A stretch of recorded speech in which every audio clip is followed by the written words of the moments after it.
kembali Bapak Ibu, saudari-saudara umat beriman terkasih dalam Tuhan kita Yesus Kristus. Salam sehat, berlimpah berkat.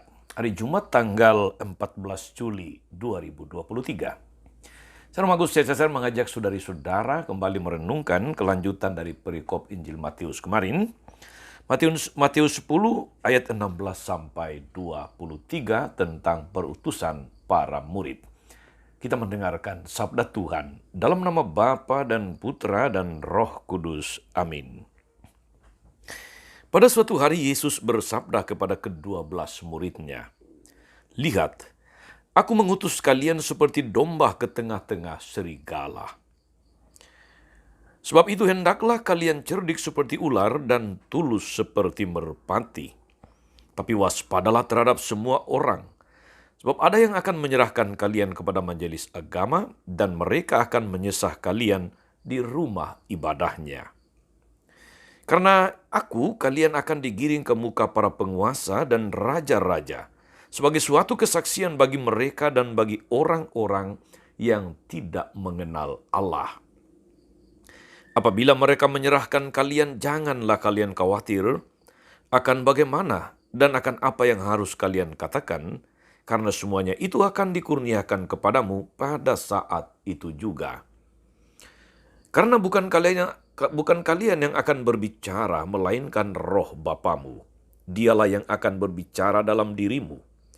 Orang akan menyerahkan saudaranya untuk dibunuh, demikian pula seorang ayah terhadap anaknya.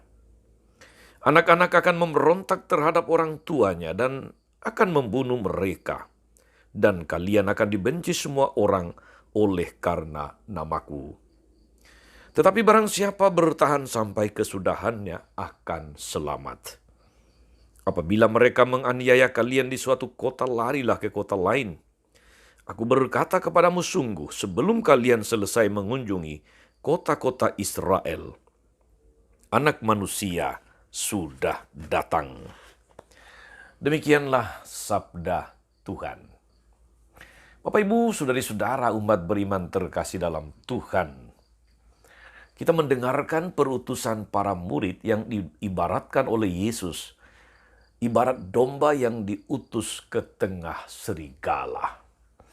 Sebuah situasi yang tidak menarik, bahkan menantang, menakutkan, mencemaskan. Karena itu adalah situasi yang mengancam jiwa dan raga, situasi yang berbahaya. Tetapi syukurlah saudara-saudari, bukan cuma kenyataan ketakutan, penolakan, penganiayaan yang disabdakan oleh Yesus, tapi juga Yesus menyampaikan sabda peneguhan bahwa Dia senantiasa menyertai. Itulah yang dikatakan Yesus dengan mengatakan, bukan kamu yang berbicara, melainkan Roh.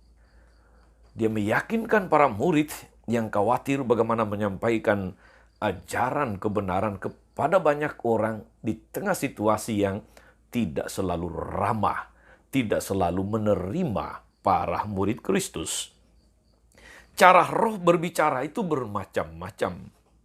Tidak hanya soal fasih, berbicara, fasih menggerakkan lidah, tapi juga dalam konsistensi.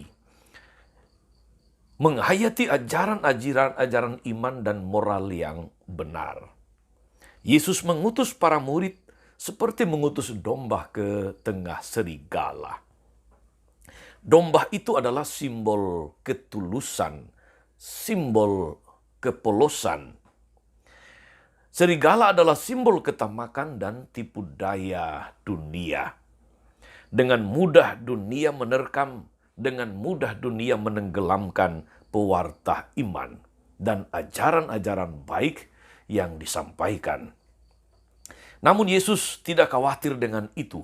Kalau Rohnya yang berbicara melalui mereka, maka suara ilahi tidak akan dapat dibendung.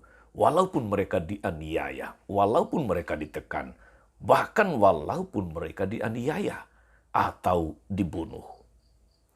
Saudari-saudara umat beriman yang diberkati oleh Tuhan kita Yesus Kristus, pertanyaannya adalah bagaimana dengan kita? pada masa ini, pada abad ke-21 ini, saudari-saudara? Adakah tempat bagi iman pada masa kini? Adakah tempat bagi pewartaan kabar baik pada masa kini? Saudari-saudara yang terkasih dalam Tuhan, orang Kristiani mungkin hanya bisa bertahan. Pernah ada orang yang mengatakan demikian, bahwa orang Kristiani mungkin hanya bisa bertahan hingga 2-3 generasi ke depan atau mendatang. Sesudah itu kekristenan akan lenyap. Begitu pikiran dan dugaan tentang situasi iman Kristiani ke depan. Tetapi saudara-saudari, saya lebih yakin dengan kata-kata Yesus yang dia sabdakan kepada kita, dia firmankan kepada kita hari ini, bahwa Tuhan akan tetap menemukan orang dan cara yang tepat untuk meneruskan pewartaannya. Sejarah gereja kita, saudari-saudara, juga pernah melewati periode-periode yang gelap. Tetapi toh gereja tetap bertahan. Gereja tetap mempertahankan eksistensinya hingga saat ini. Yang perlu kita lakukan, saudara-saudari, ialah bahwa kita senantiasa yakin kepada penyelenggaraan Tuhan. Cobaan, tantangan, penolakan, penganiayaan akan selalu ada. Iman Kristiani tidak akan selalu ramah disambut. Ibarat domba di tengah serigala tadi. Tetapi yang menentukan tentu saja adalah bahwa Tuhan tidak pernah meninggalkan kita. Tuhan tidak pernah membiarkan kita berjalan sendiri. Dia menyertai kita dengan roh-Nya yang akan berbicara kepada kita, yang akan meneguhkan kita, yang akan memberikan penghiburan dan inspirasi untuk tetap bertahan dalam iman yang mantap, dalam keteguhan yang terus kita pegang untuk tetap setia kepada iman Kristiani kita. Ketika Tuhan berbicara melalui kita, tidak ada seorang pun yang dapat membendungnya. Walaupun harus menghadapi kesulitan, menghadapi penganiayaan. Saudari-saudara, dunia kita tidak selalu ramah terhadap iman Kristiani, terhadap eksistensi kita di mana saja. Selalu ada tantangan, ada ujian, ada cobaan, ada penolakan, ada penganiayaan. Itu bukanlah alasan untuk menyerah. Itu bukan alasan untuk kemudian balik badan. Itu bukan alasan untuk kemudian putus asa dan memutuskan untuk meninggalkan Tuhan. Karena Tuhan tidak pernah meninggalkan kita. Semoga saudari-saudaraku, di mana saja Anda berada, di tempat kerja, di tengah masyarakat, di lingkungan di mana Anda berada dan seringkali tidak selalu diterima dengan baik, Anda yang mendengarkan firman hari ini mendapatkan penghiburan, mendapatkan peneguhan untuk terus mengangkat muka, untuk terus percaya bahwa Tuhan senantiasa terlibat dalam setiap peristiwa hidup kita, suka maupun duka, untung maupun malang, dalam sukacita maupun di dalam duka cita. Tetaplah percaya penyelenggaraannya yang bijaksana.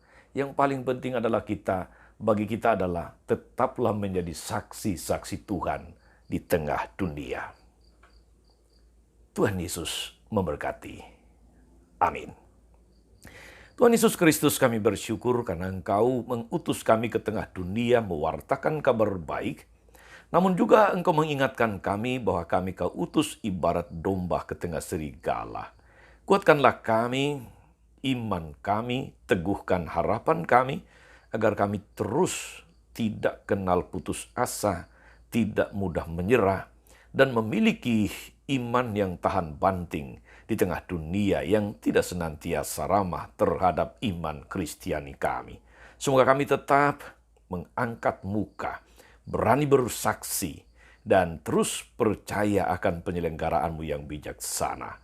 Terpujilah namamu Tuhan sepanjang segala masa. Amin. Saudari-saudara sekalian, berkat Allah turun atas saudari-saudara, atas mereka yang kita doakan atau kita janjikan doa mereka yang sakit dan menderita. Segala rencana, karya pelayanan kita sepanjang hari ini, Bapa dan Putra dan Roh Kudus. Amin. Tetap sehat dan teruslah menjadi berkat. Jangan lupa like, subscribe, nyalakan lonceng notifikasinya. Salam 52, Tuhan memberkati.